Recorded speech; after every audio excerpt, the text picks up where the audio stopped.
Man caught having sex with cow after triggering alarm placed by farmer. Happy Friday. Good morning. Welcome in to KCMO Talk Radio. Woo! Oh, my goodness. I find the stories, I share them with you. You do what you want. Welcome in. It's a British man, actually, snuck into a farm in the middle of the night and slept with a cow. But he was discovered when he triggered an alarm placed by the animal's owner. Woo, boy. Okay. DNA sample proved that Liam Brown, 25, had the intercourse June 12th of 2012, according to the Daily Mirror. Wow, what a sicko. Absolute sicko. August 25th, just last week, he sobbed at court as he pled guilty to sexual penetration with a living animal and causing unnecessary suffering to a protected animal. All right, well, send him to the can for a long time. Don't worry. That's all I got on that story. I'm just glad it didn't happen in Iowa. No, it was not. Not in Iowa. No. Wasn't here even in the States. This isn't like Florida Man or something like that. Just bizarre stuff you see sometimes. When you look up news stories for a living, you can really find some interesting things. So, meantime, speaking of cows, the president yesterday commented on Mitch McConnell. Of course, Mitch McConnell froze up. By now, you've seen that story from a couple of days ago where McConnell is just literally frozen. He's standing there at the podium in Covington, Kentucky, and he gets asked a question, and he literally doesn't move. I mean, I've got the clip for you here. What are my thoughts about what? Running for re-election in 2026. That's Mitch, hello. So that goes on for another 20 seconds. And thankfully, we think he's going to be okay. But it's a scary moment. It is. I mean, if you're a family member, a loved one of Mitch McConnell, obviously that's a scary moment when you see something like that. And, we're pulling for him. We want the best for Mitch McConnell. But it brought up a story yesterday that we spent a lot of time on, specifically wondering how old is too old to be in Congress. Like, do we have an age maximum? I proposed, I should say, the age of 75. Seems like a sweet spot for everybody involved. We have age minimums. Why not put age maximums? So last night, I'm out in Buckner at an event for Aaron McMullen, who is a state House member who's running for state Senate in Missouri. And I kind of floated it out there. I was like, hey, we were talking about this on the show and having age maximums. And I could tell when I threw out the number 75, let's just put it this way. Some of the elder statesmen in the audience maybe taken aback a hair.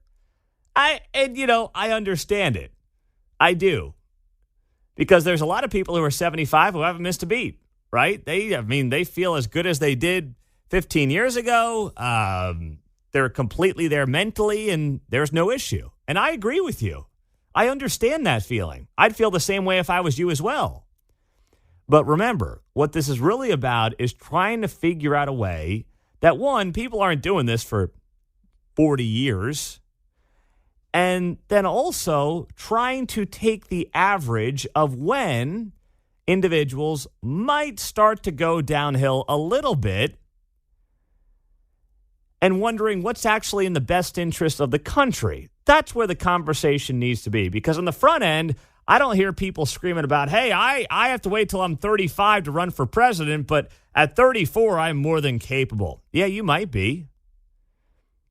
You got to be 25 to be in the House. You might be ready at 24. We still have the age minimums.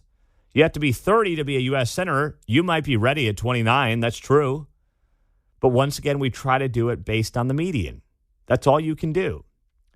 So now today, if you haven't heard, Joe Biden was speaking yesterday. It was a FEMA press conference, but of course, he got asked about Mitch McConnell during this press conference yesterday. He was addressing the hurricane down in Florida, but you knew somebody was going to ask him about Mitch McConnell. And take a listen to what the president had to say. Sir, have you spoken to Leader McConnell?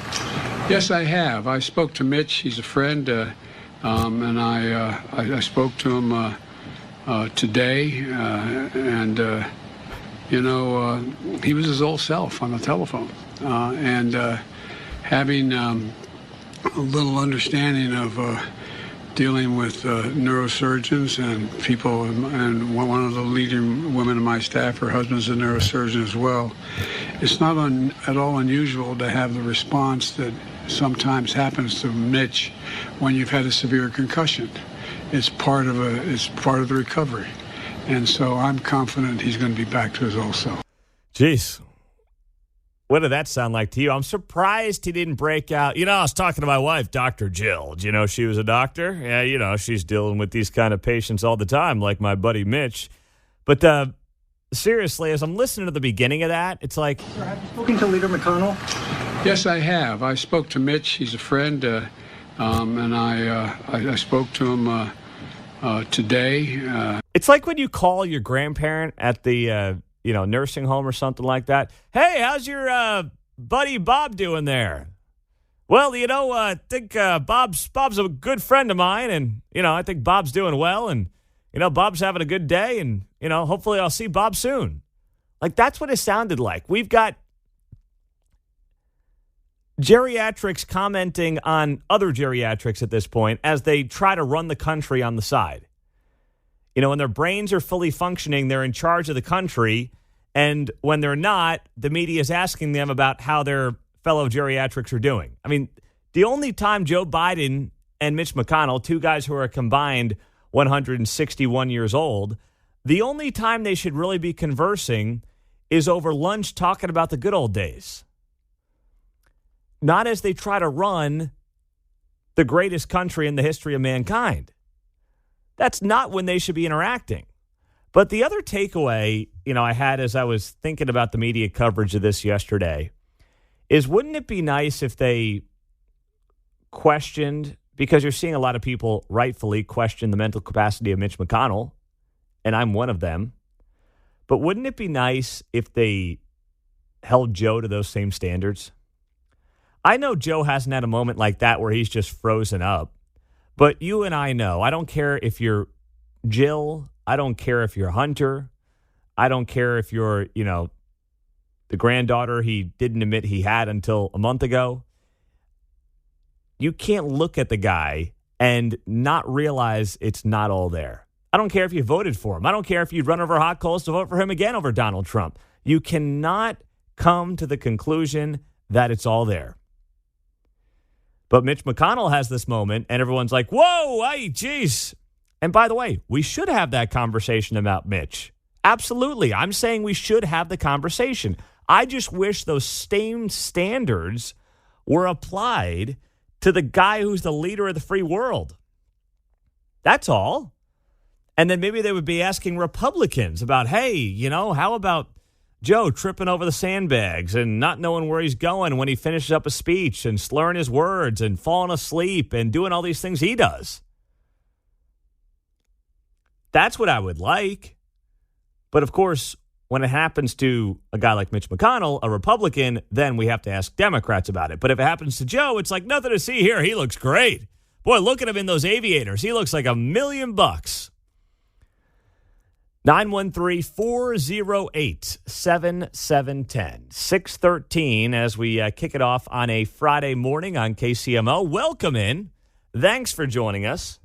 Appreciate you being here as we get the 3-day weekend kicked off on KCMO Talk Radio. Coming up, the mayor of Kansas City. How much power does he really think he has when it comes to being a trans sanctuary city? Well, he showed his hand a little bit on this yesterday. We'll get to it next.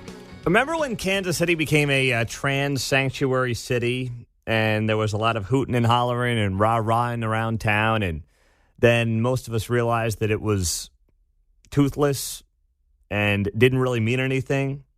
Well, I wonder if yesterday Mayor Quinton Lucas more or less admitted that when he had a meeting and a kind of a pep rally, I guess you would say, responding to Missouri's, as the local media is calling it, gender-affirming care ban.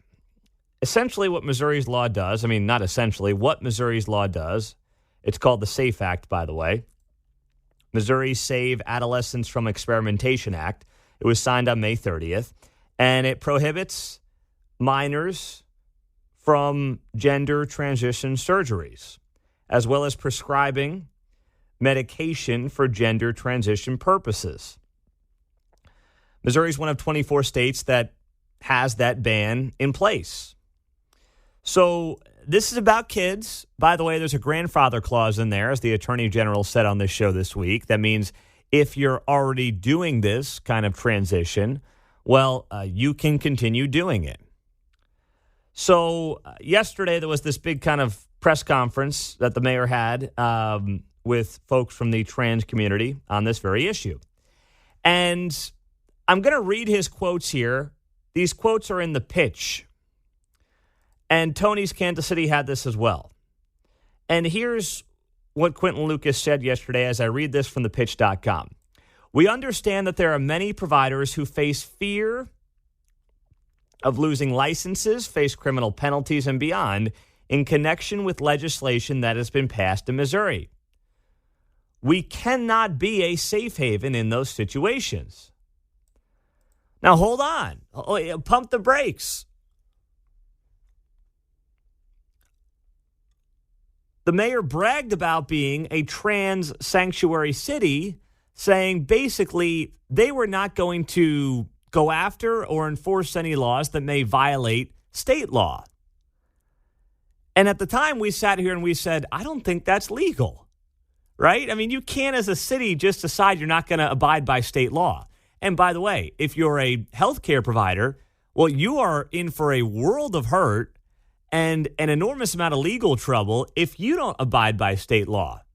And the notion that you're going to be like, well, I am doing this business in a trans sanctuary city, that's not going to work in a court of law. That's not going to fly. No one's going to buy that. That's meaningless. It's toothless.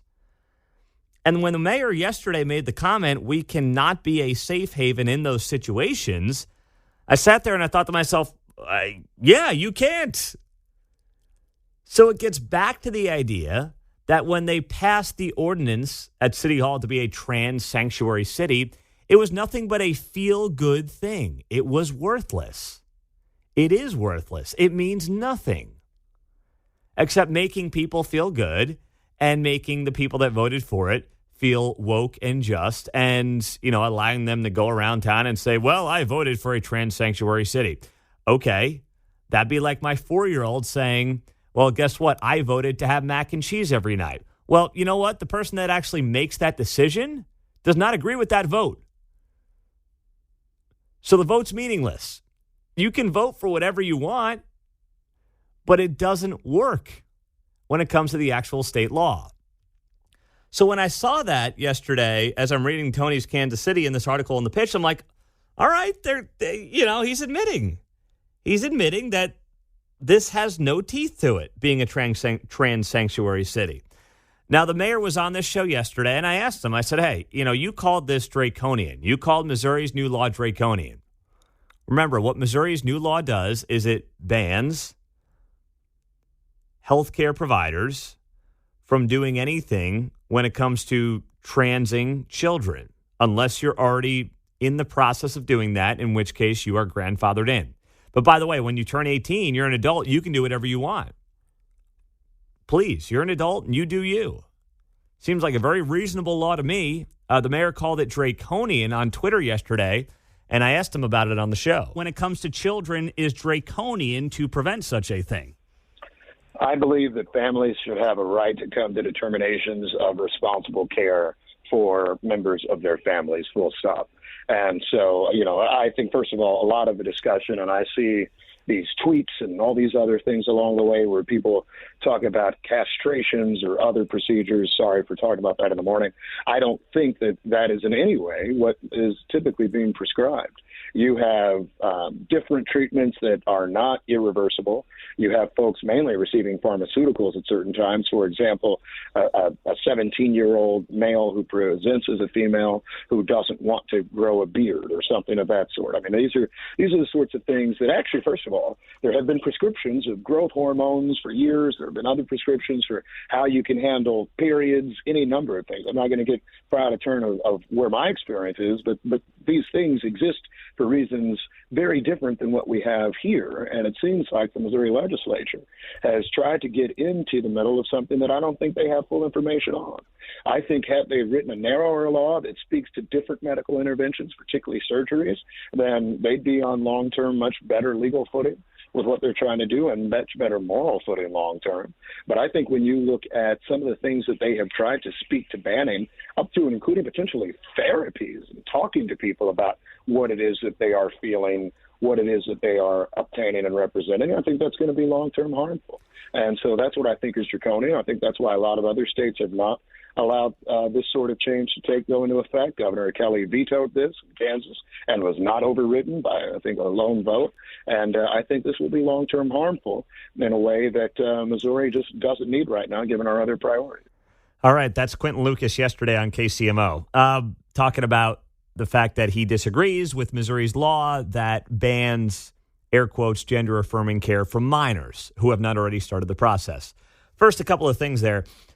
When he notes like some of the other ideas that were talked about in the Missouri legislature and how those are draconian, well, that's not really important. We're talking about the law as it currently exists today based on what the legislature passed and what a judge upheld this week.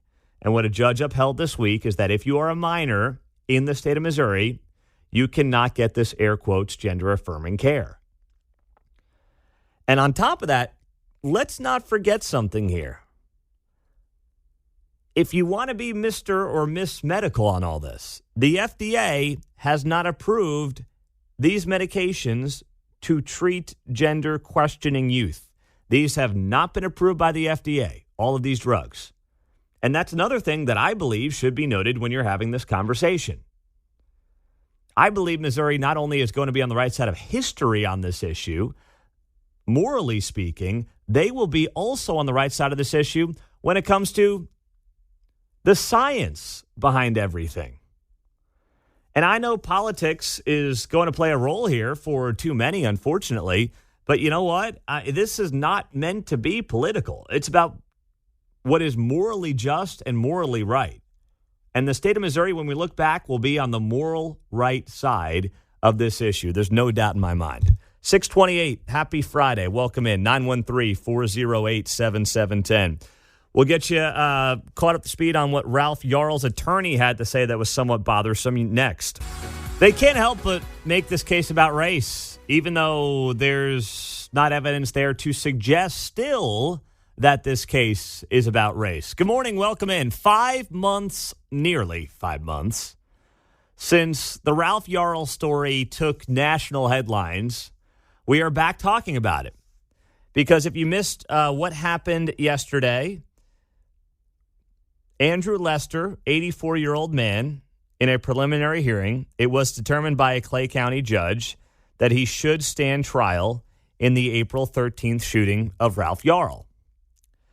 The ruling came after 12 witnesses testified yesterday, including Ralph Yarl himself. So if you forget this story, maybe you're new to Kansas City and you missed this story at some point in the last few months. We haven't talked about it, since April. But by now, as the story allegedly goes, I'll take you through it here real briefly.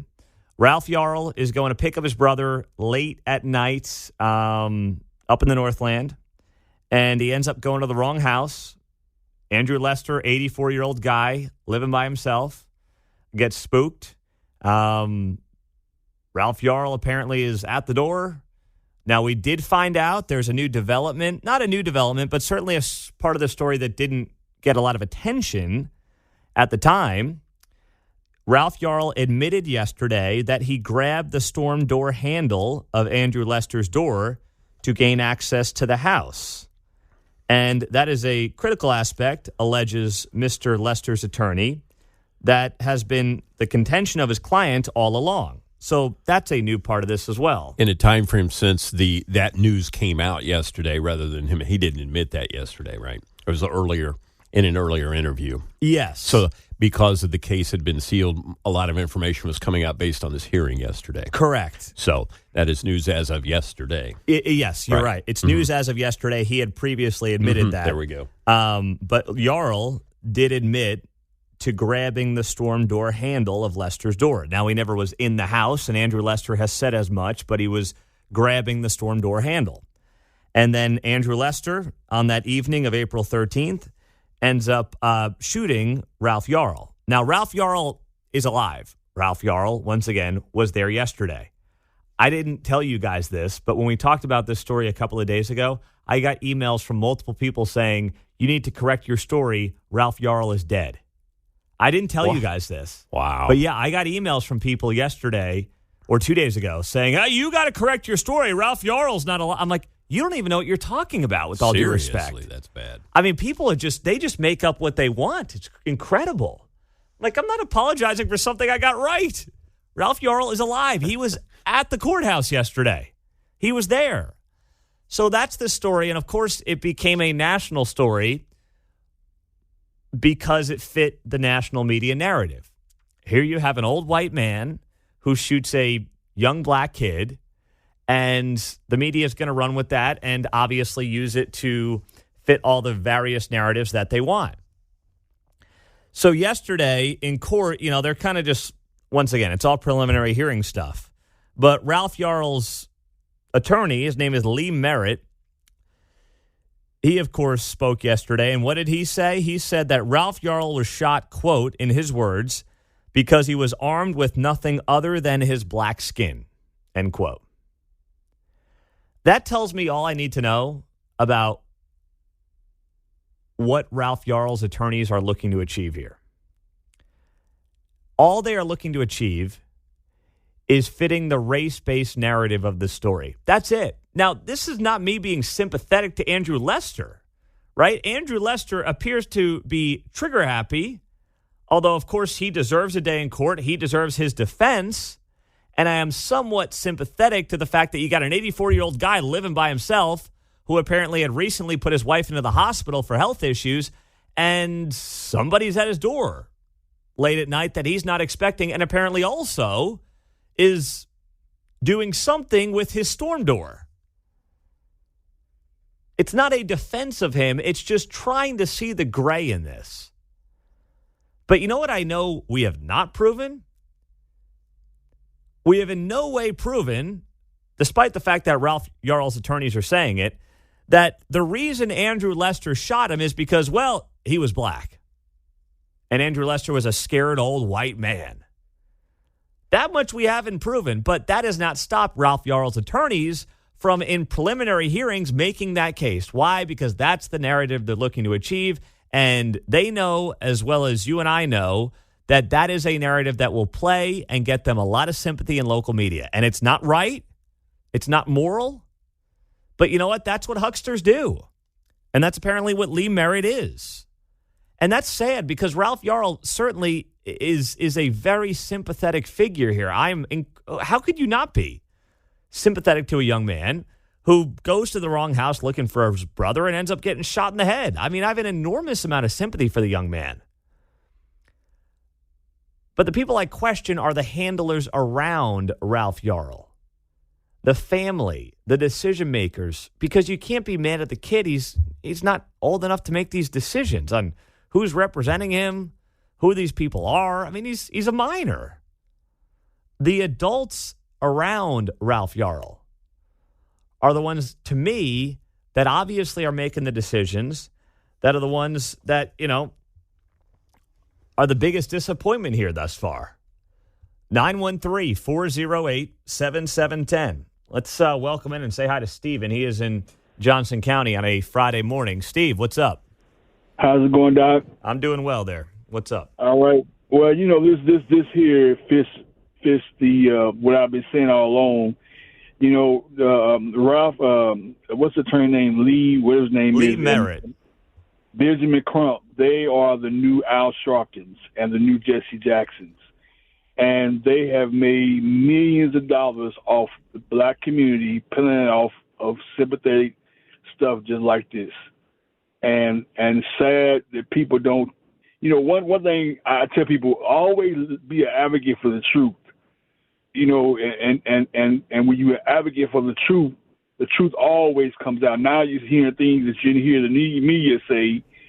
journalism is no longer reporting what the news is; it's reporting what they want you to think, and then they get people all riled up, and then when they make their money, you don't hear no more about it afterwards. I don't know if you remember back in Slidell, Louisiana, there was a situation that happened down at the college down there.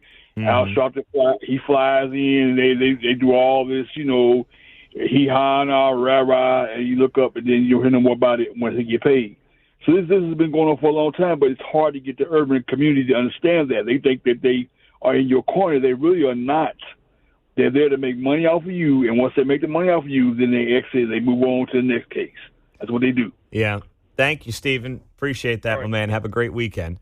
Okay. That is certainly how it appears from the outside looking in. And Stephen would know better than us. 913-408-7710 is how you join us on KCMO Talk Radio, 710 AM and 103.7 FM. Let's go to Mike. He's on KCMO. Hey, Mike, good morning.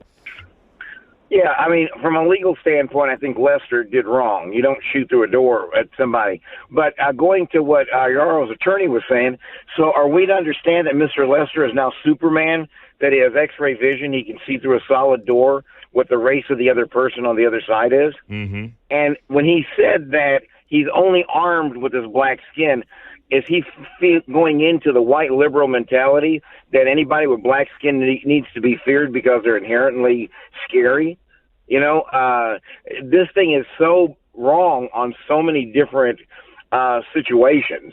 I mean, it was a very racist statement on the part of Yarl's attorney when he said that thing about he's armed with his black skin. That's right out of the Ku Klux Klan and the white woke handbook. Yeah. That you have to fear black people because they're black. If that were the case, I have to fear people in my family because I got black people in my family. Yeah, it's ridiculous. I mean, it's right. ridiculous. That was one of the most racist. Nobody calls them out on it. The Kansas City Star's not going to do it. Kansas City Star is where Kansas City Star, thanks, Mike, is where I saw the quote. I'm reading this in the Kansas City Star. Lee Merritt, civil rights attorney representing the Yarl family, said the teenager was shot, quote, because he was armed with nothing other than his black skin. I mean, that's an opinion, right? That has in no way been proven, and you have an attorney already laying that out in preliminary hearings yesterday.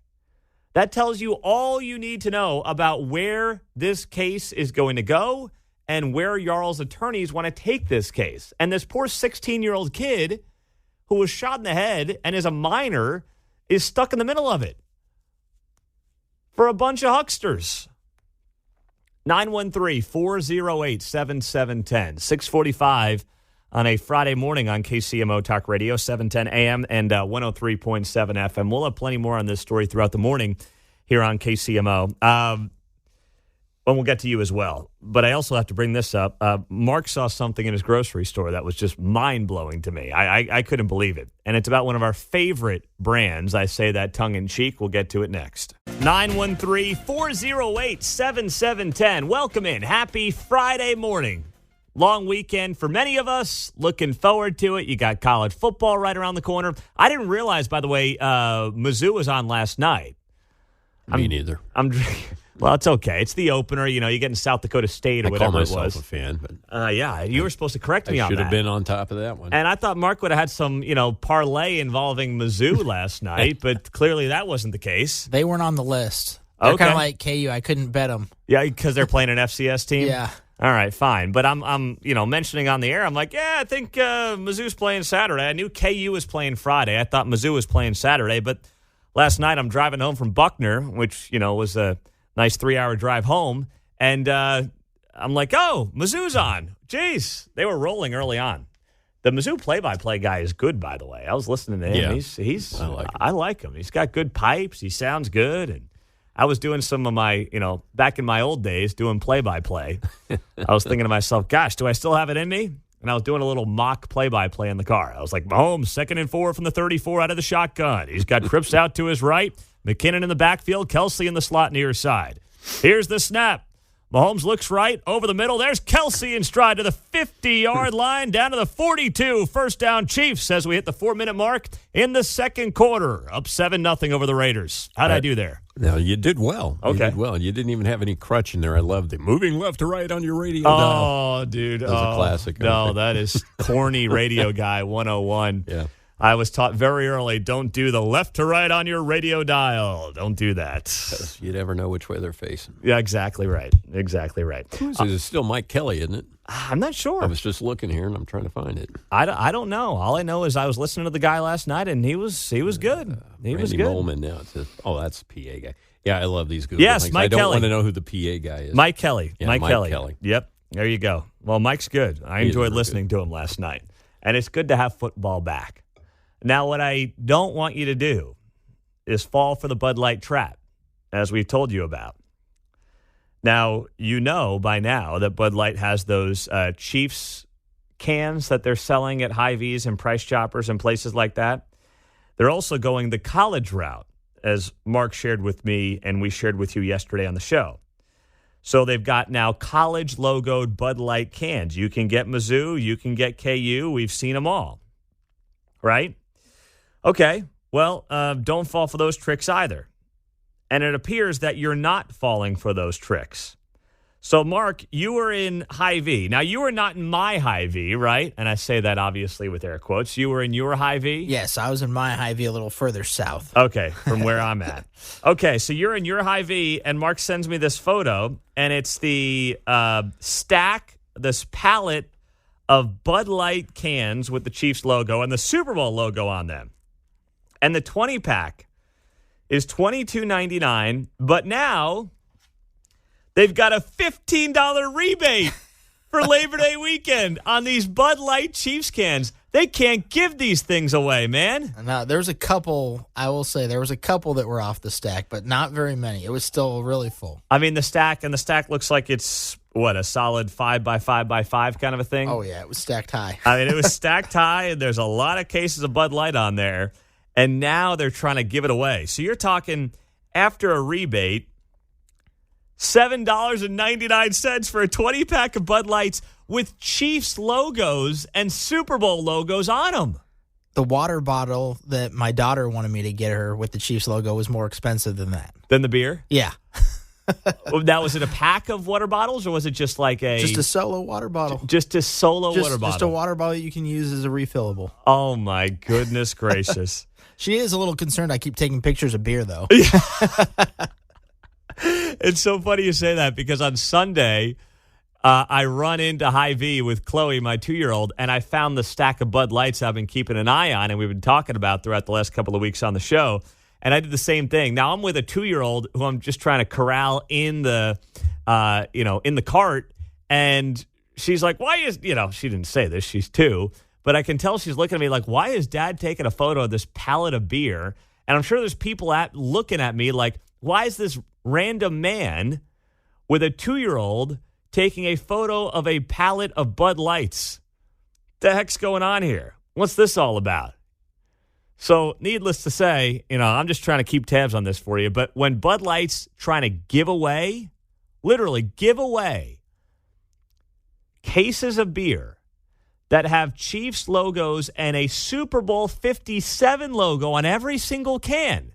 It's not like the Chiefs are looking at a 1-in-16 season here, right? They're favored to win back-to-back Super Bowls. And they can't give them away.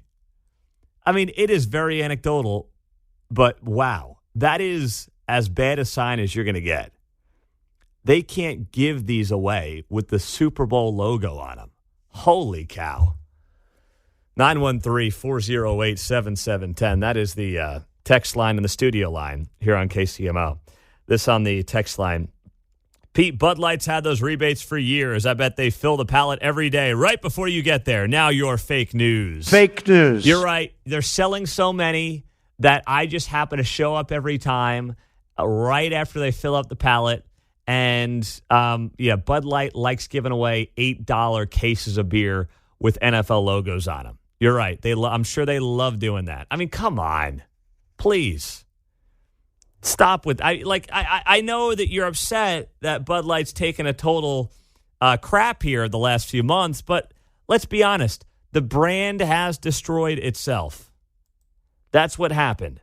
The brand has destroyed itself. There's no denying that. And there's no coming back. I mean, if they don't come back this football season, it is not coming back anytime soon. It's unbelievable. And not only that, but it looks like the Bud Light sales have tumbled even further. This year, Bud Light sales in grocery stores plummeted 16%. Woo! As of August 19th. That's a brutal number. Down 20.1% on a volume basis in the past year. In contrast, rival Modelo is up 10% in sales, 9.6% in volume, according to this recent number. So, I mean, they're just getting absolutely hammered. Absolutely hammered.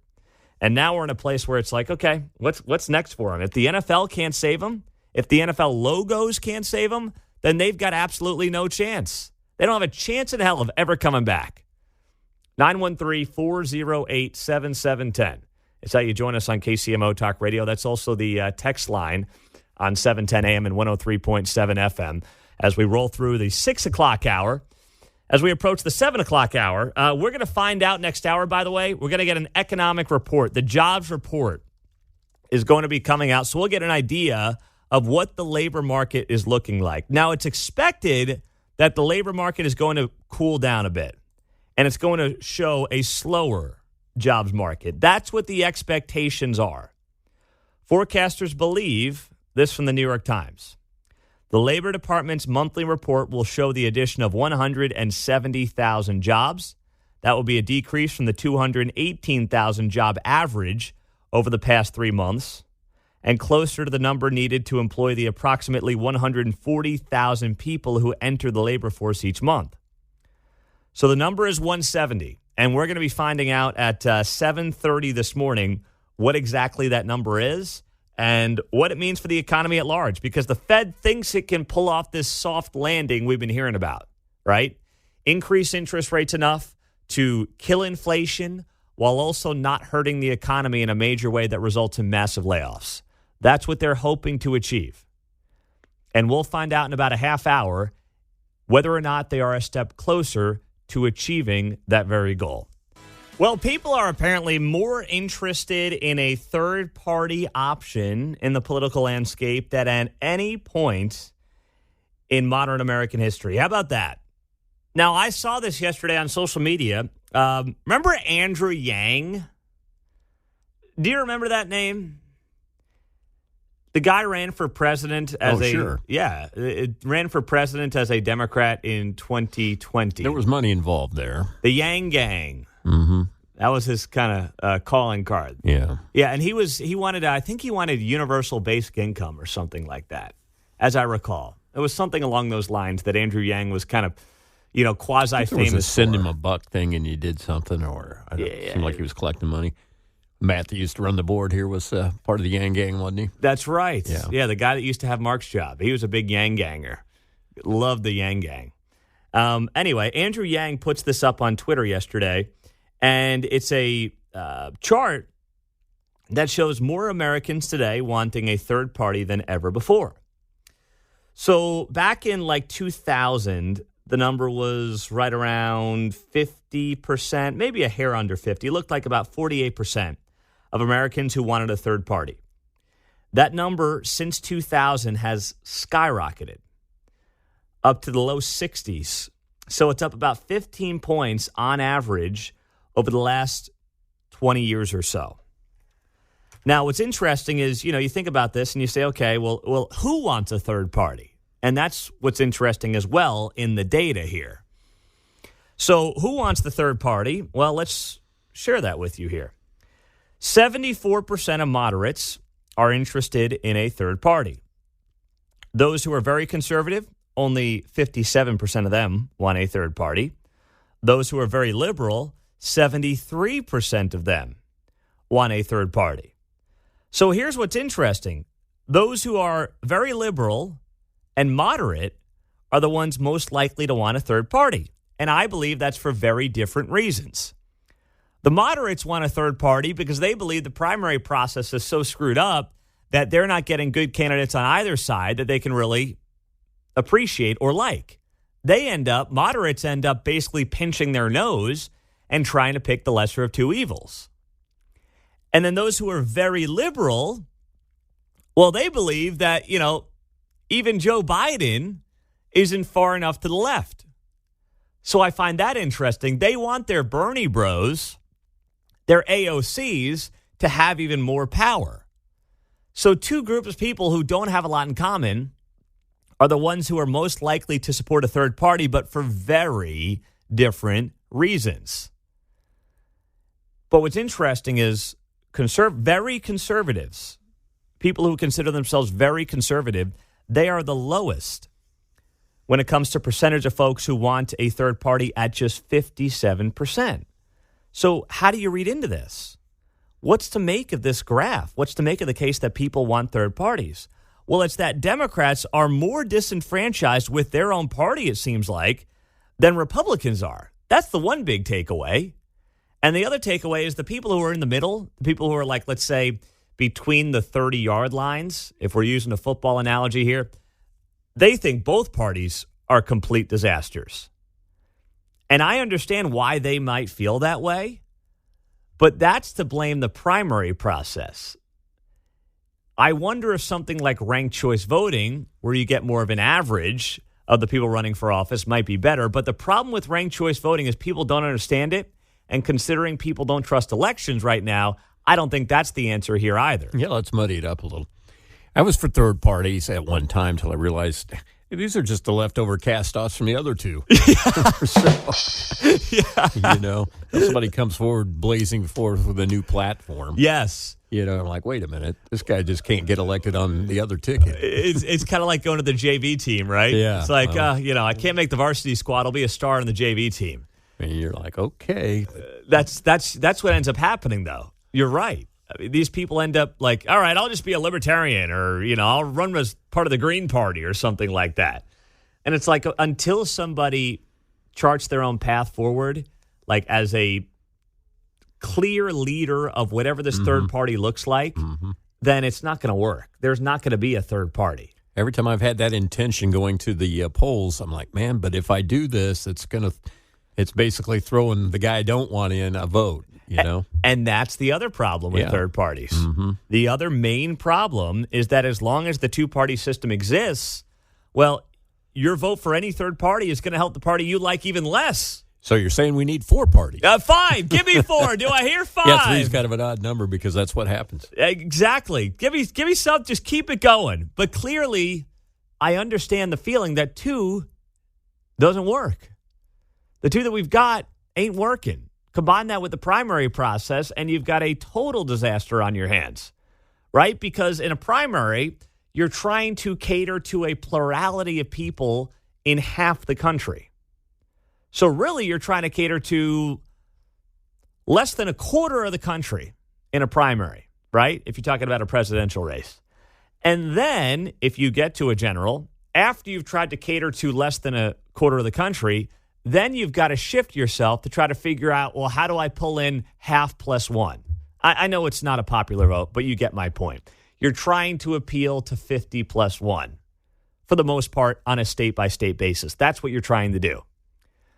But Andrew Yang putting this up yesterday, I'm like, maybe the Yang Ganger is up to something here. 913-408-7710. That's the studio line and the text line here on KCMO Talk Radio. Pete, I feel like a third party would just divide Republicans and give Democrats more wins. That's on the text line. Here's the thing. I understand that feeling. I do.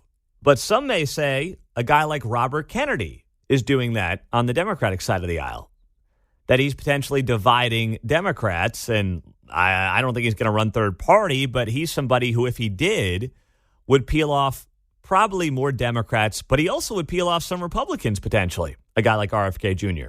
Also on the text line, Pete, Trump is essentially third party who has taken over the Republican Party. Yeah, that's a compelling case. Trump has absolutely, with his policies, redefined the Republican Party. And that's frankly the best way to do it. Like Trump had been talking about running for office for 30 years, right? Oftentimes on a third party platform. And then he said, hang on a second here. My beliefs are more in line with the Republican Party, so why don't I just run in that party and then basically reimagine what that party looks like? And that's essentially what he did. There are things there, the populist strain of the Republican Party, Donald Trump brought into the party.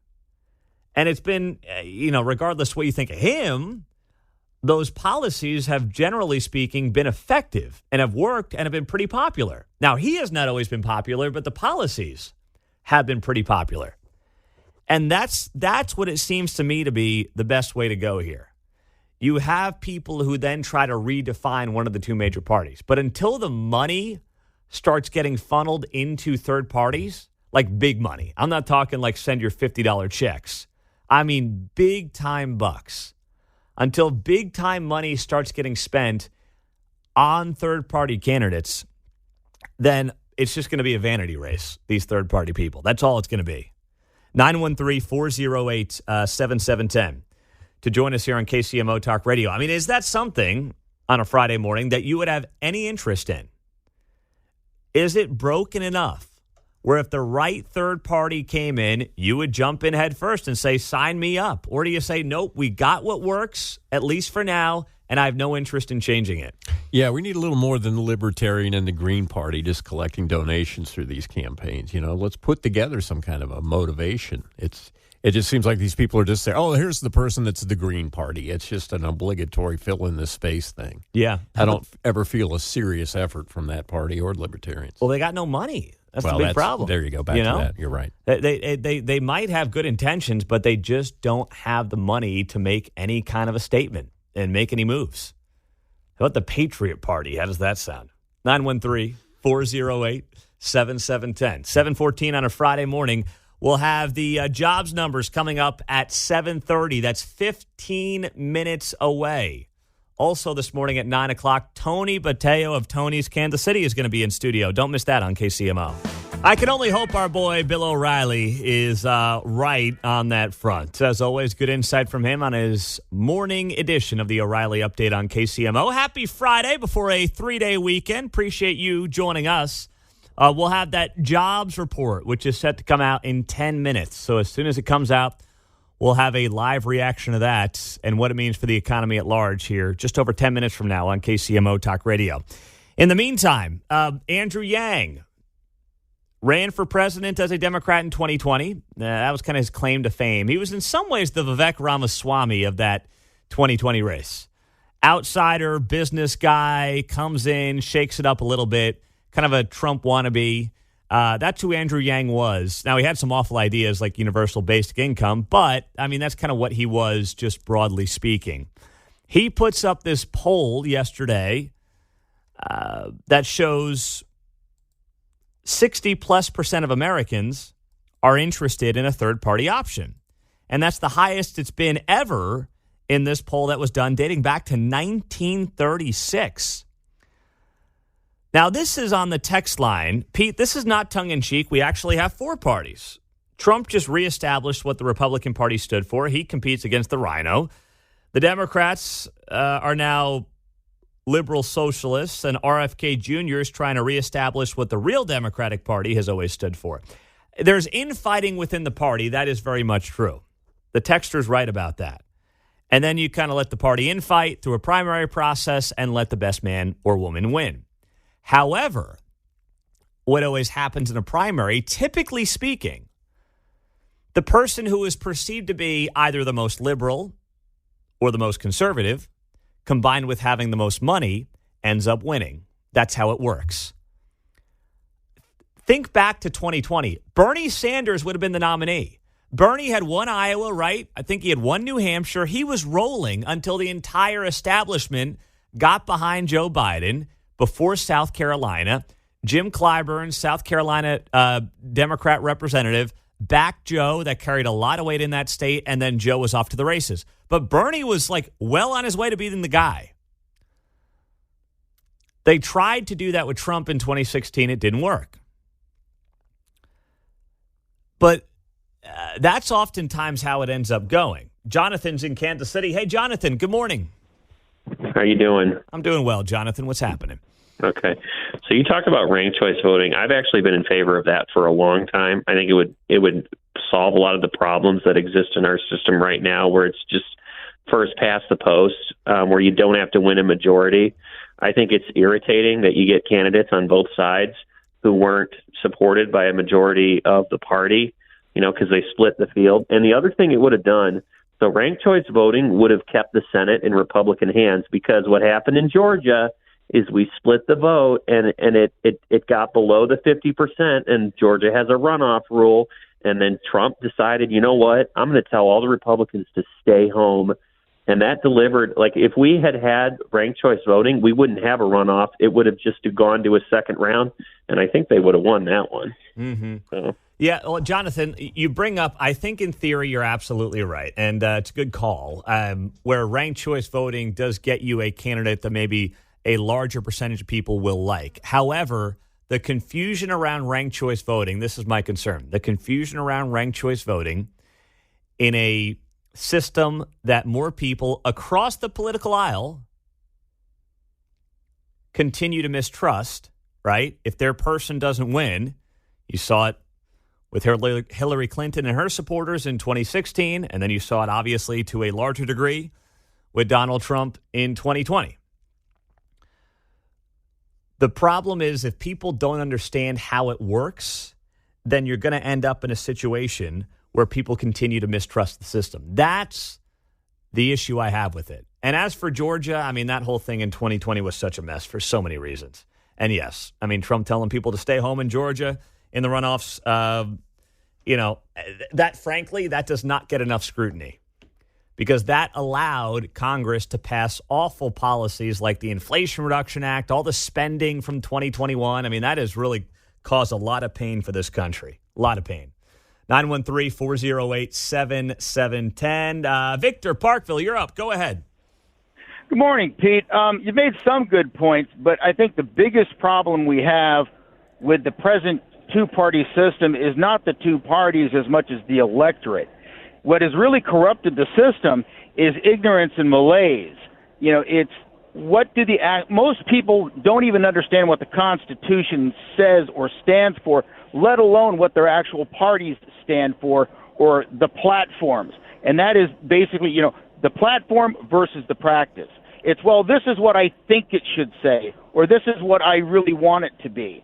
And yet they don't actually read what's in the fine print, what's in black and white, what they stand for. The Republican Party, as a standard rule, follows the Republican platform more rigorously than does the Democrat platform. If you read the Democrat platform, they're all for this relatively constitutional stuff that they say they're for, but if you watch their conventions and how they vote, they're anti-God, anti-Constitution, anti-free speech, anti-Second Amendment. But if you read their platform, it's a completely different document than what they're actually voting at.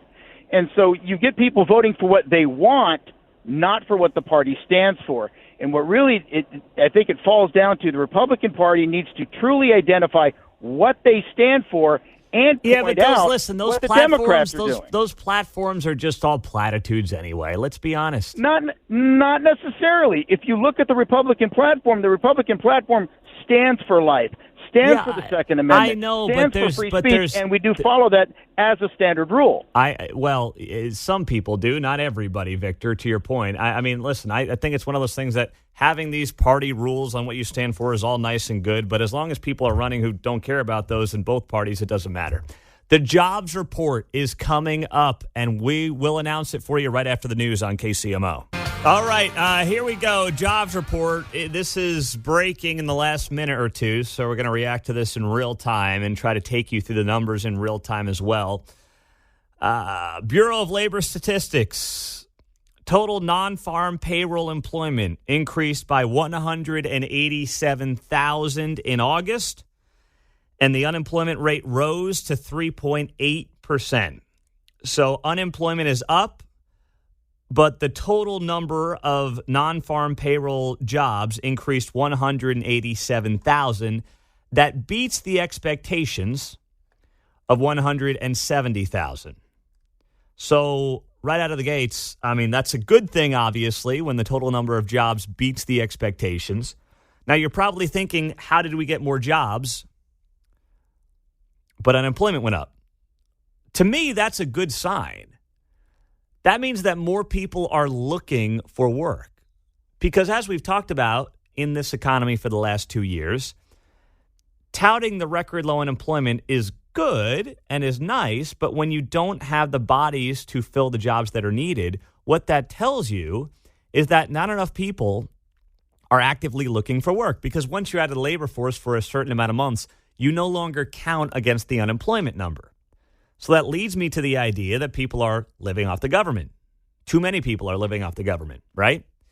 So the fact that the unemployment rate has ticked up as the jobs numbers comes in better than expected tells me that more people are trying to or are getting back into the labor force. So that's a good thing. Now, this jobs number is much cooler than what it's been for the last several months. I mean, you've been averaging over the last 12 months, about 200,000 jobs or more per month on average for most of the year. But now you've got a number that comes in cool. So it's clearly still cooling down, but it beat expectations. So that's a good thing. I got to see let me see how the market's reacting. I mean, it's not opening for an hour, but let's see what the futures are doing. Dow implied open is up 185 points right now. So that's a good sign with this jobs report. As August unemployment rises to 3.8%, but the jobs numbers come in better than expected. So, okay. All right. I mean, listen, if they can pull off the soft landing, I'll be happy. I don't care what the politics of it are. I don't want tremendous amount of pain for the American people. I don't. I still think the economy appears stagnant to a degree that's indisputable, but there still is a lot of money being spent out there. I mean, have you seen concert ticket prices lately? It's out of control. People were paying $800 to go see Taylor Swift, for crying out loud. You got a deal? Yeah, who do you know? You're right. Right, those things were a little more than that even. You're right. I know somebody who actually sold their Taylor Swift tickets and went to Disneyland with the kids. I mean, Right. literally, they sold their Taylor Swift tickets and they took the kids to Disneyland. I mean, it's just crazy.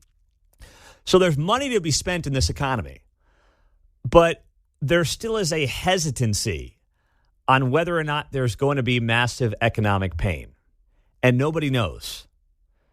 Now, predictions are if there is going to be economic pain, it will be in the first half of 2024.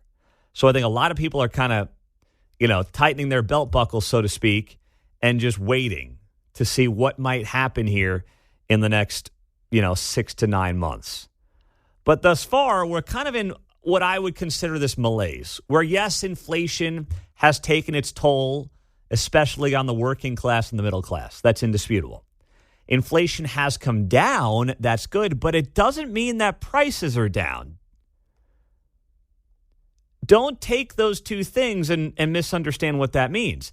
Inflation is down, but that does not mean prices are down. Prices are still up from last year. Inflation at 3%, okay, that's better than inflation being 8-9%, but the Fed's target for inflation is 2%. So it's still 50% higher than what the Fed wants it to be, and prices over the last 2.5 years are up 17% on average. So that does cause economic pain. But here's the trick about inflation. Inflation is a regressive tax because it hurts people on the lower end of the economic spectrum than those at the higher end. Let's be honest. The people in the top 1%, they're not really feeling inflation. I mean, eggs going up $1, gas going up a couple bucks doesn't impact them. That's why inflation is so much more painful than any other kind of tax, because it's regressive in nature. It hurts those at the lower end more than those at the higher end, significantly more. 913-408-7710. 913-408-7710 is how you join us on KCMO Talk Radio. So jobs report coming out here, beating expectations. Unemployment does tick up. And that's not, I don't know what the supposed experts are going to say about this, but that doesn't concern me. We will have on Mark Falter next hour, our buddy at the Retirement Income Hour, to react to this as well at 8:30. John, good morning. Go ahead. You're on KCMO.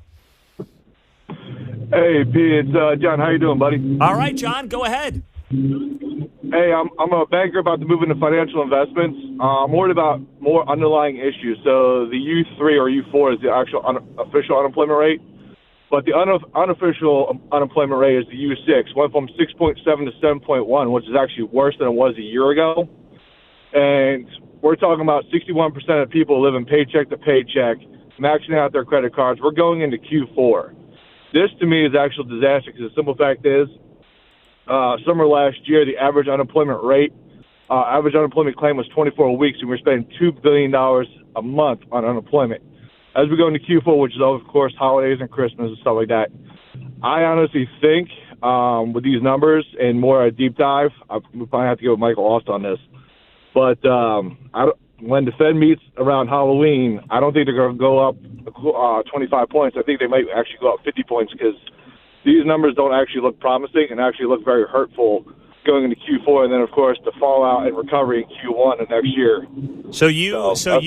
You think that the Fed, to try to limit consumer spending in the fourth quarter around the holidays, will raise the interest rates by half a point, 50 basis points instead of a quarter point, because they want to limit spending around the holidays this year?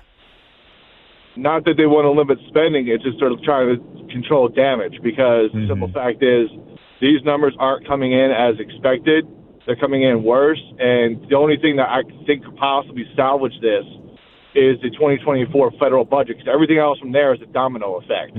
So if our Republican Congress actually holds the line and tries to get closer to balancing the budget and reducing our debt, then we might actually have a chance. But without that, I think they might actually might want to do damage control, and it's going to make even Christmas even worse.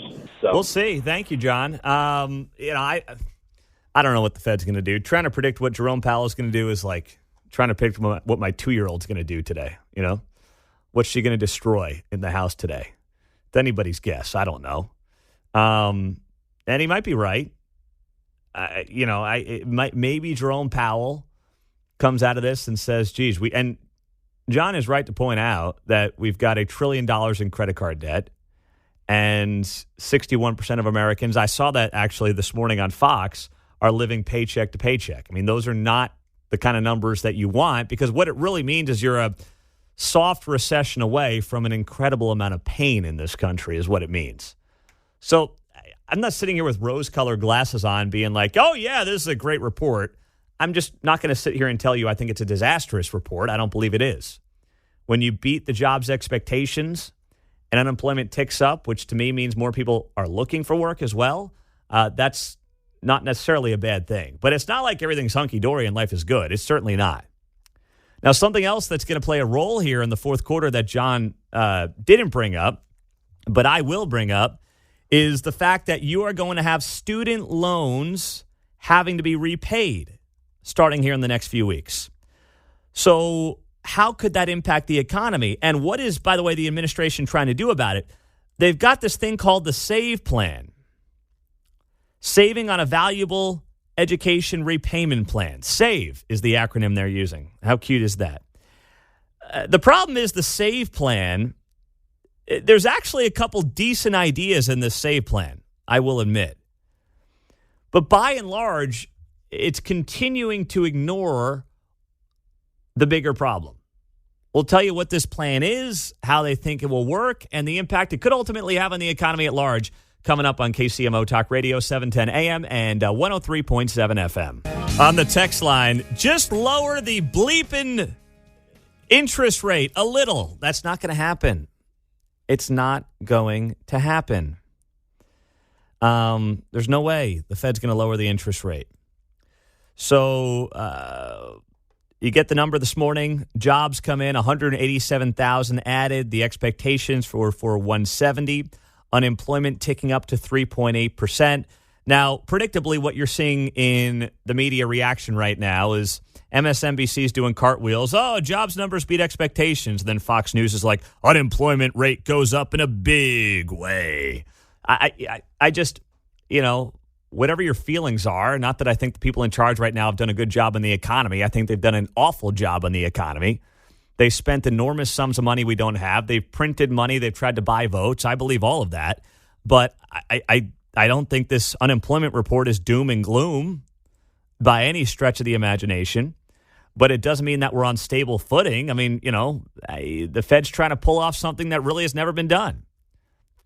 Create a soft landing, if at all possible, as you're trying to kill inflation that was riding at 40-year highs 1 year ago. We'll see. Now, something else here, fourth quarter, that could play a role in the future of the economy is the SAVE plan. That's right. The SAVE plan is touted as the most affordable student loan repayment option.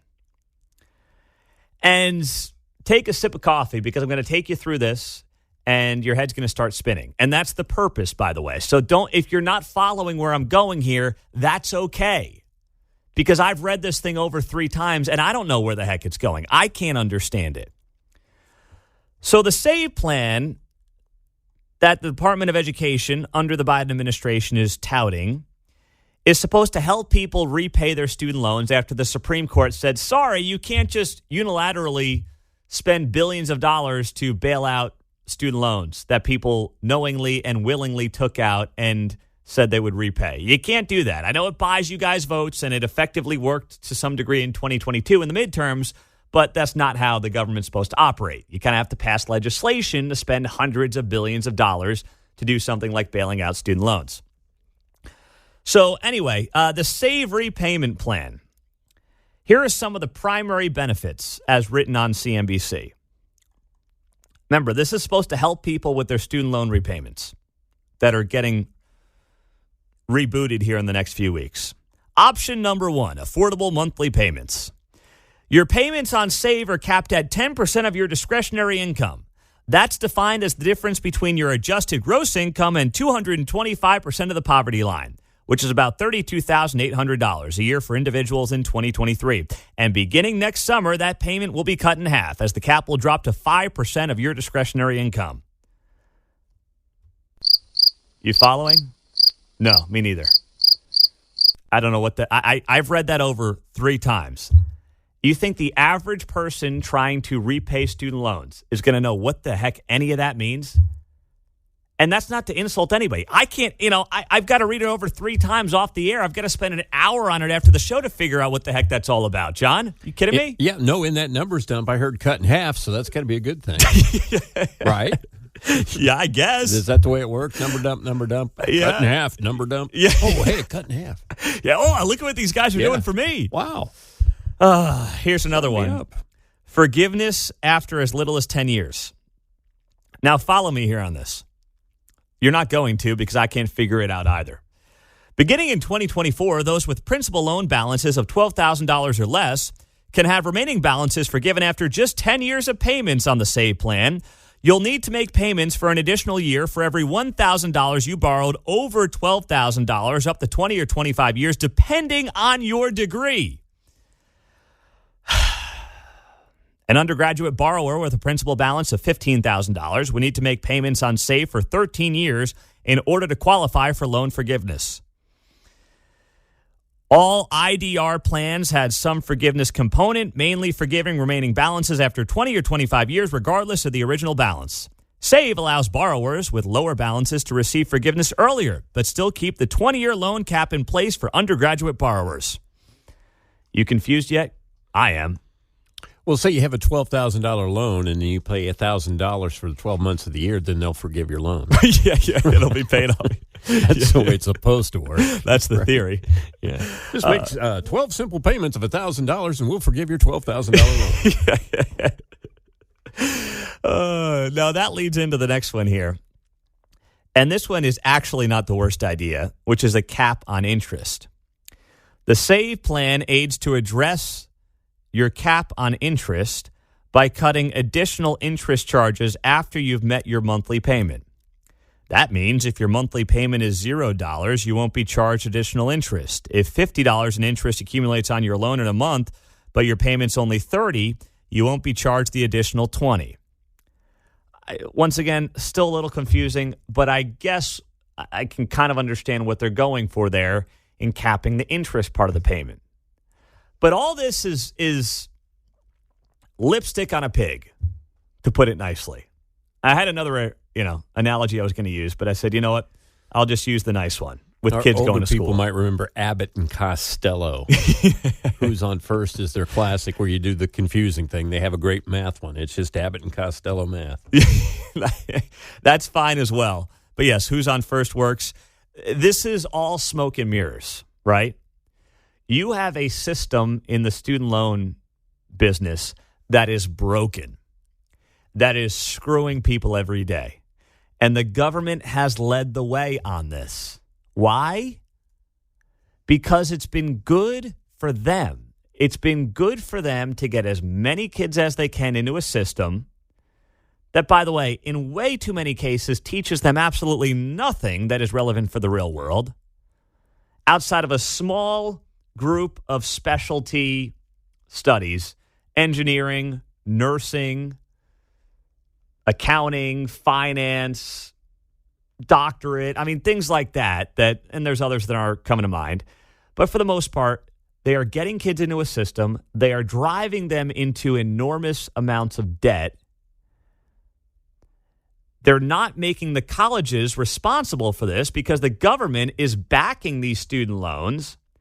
And then the government now is coming in and saying, don't worry, we're here from the government and we're here to help. Even though your involvement has led to this crisis, has led to these colleges being able to charge astronomical sums of money because they know the government is guaranteeing the loans. They know the government is getting them their money. Whether the kids can pay back the loans or not, the government is there to help out the colleges. And then the colleges don't teach the kids what they should, have no skin in the game to make sure the kids are prepared for the real world. But don't worry, they'll indoctrinate them as well to make sure they vote the right way when they get out. And guess what? One political party in particular comes out a big winner in all this.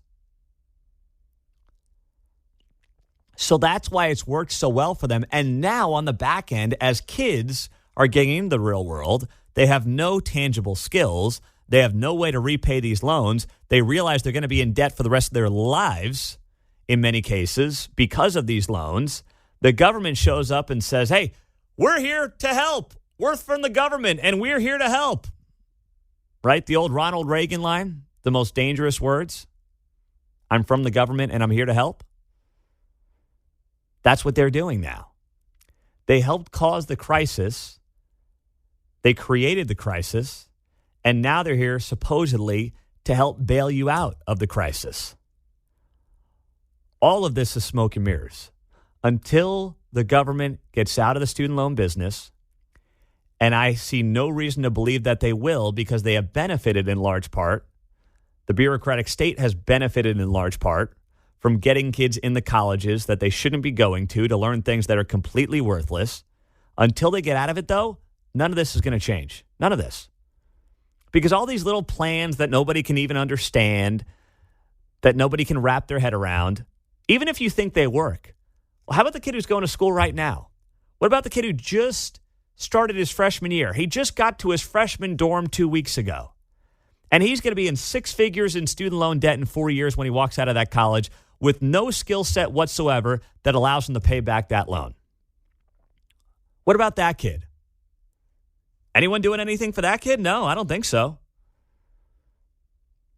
But don't worry, there'll be some plan that they'll be able to trot out there that will, make him feel better about himself. And the other part of these plans that bother me as well, they reward you for not making money. So you have people who go to school, take out loans, get a college degree, and now these student loan repayment plans that the Biden administration is pushing reward you for actually being unsuccessful, just like so many other things that the government provides. The less success you have, the more they help you. What the hell kind of a system is that, for crying out loud?